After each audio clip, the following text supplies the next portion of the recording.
ارتفاع العملات الآن في البنوك، حيث سجلت في البنك الأهلي. سجل الدولار سعر الشراء 27.40 وسعر البيع 27.45، وسجل اليورو سعر الشراء 29.14 وسعر البيع 29.36، وسجل الجنيه الاسترليني سعر الشراء 33.12 وسعر البيع 33.41،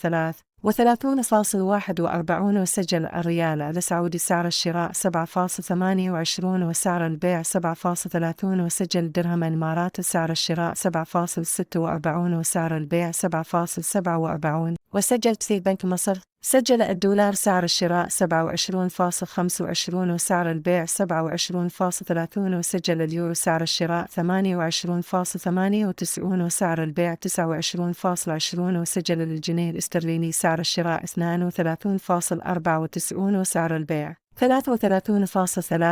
وسجل الريال السعودي سعر الشراء 7.24 وسعر البيع 7.26، وسجل الدرهم الإماراتي سعر الشراء 7.42 وسعر البيع 7.43.